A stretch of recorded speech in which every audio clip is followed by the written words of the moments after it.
Hello. One of the biggest questions that professionals ask is, should I become a specialist or a generalist? And for scientists, doctors, engineers, and other technical professionals, this question can feel existential because you were trained to specialize, to go deep, to master a narrow domain. But modern careers don't follow simple categories. No. So, welcome to the Career Lab with Dr. Chidi. Today, I want to introduce a framework that changes how we think about specialism, generalism, and strategic career growth. Section 1, the false binary.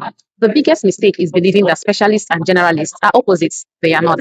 They are roles within a system. The problem is not choosing one or the other. The problem is misunderstanding when and how to evolve between them. In the modern career world, as exemplified in the book The Squiggly Career, professionals move between depth and breadth multiple times. Section 2, my story. I say this from lived experience. I began as a specialist, completing a PhD in cardiovascular physiology with a strong foundation in biophysics and microscopy. Okay, deep technical training, focused expertise, but over time, my career has evolved. I transitioned into roles that required broader thinking, strategy, delivery management, cross-functional leadership. I did this without starting from zero because specialization does not just disappear. It actually becomes your foundation. Section 3, depth versus breadth framework. Okay, let me introduce the depth breadth strategy model. Number 1, deep specialists. The foundational phase. This is where most technical careers begin. You develop domain expertise, credibility, and analytical thinking. This stage builds your core holdings, just as we discussed in the career portfolio model video.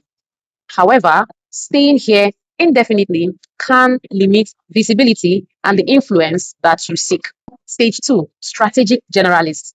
This is the expansion phase. At this stage, you begin to connect disciplines, interdisciplinary, cross-cutting, collaboration. This is where it comes into. You begin to understand systems, manage stakeholders, translate expertise into strategy. So you are not abandoning depth at this stage. You are simply expanding context. Stage 3, we are going to be talking about the T-shaped professional or the integration phase. This is where transformation happens. You maintain your deep expertise in one area, but you now go ahead to develop broad understanding across multiple domains. This combination creates adaptability, leadership potential, and strategic value. Section 4, why smart professionals get stuck.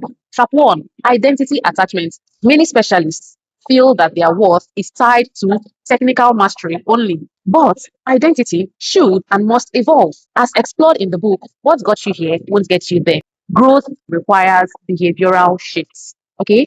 Trap number 2, fear of losing expertise. Becoming broader does not erase depth, it actually amplifies it.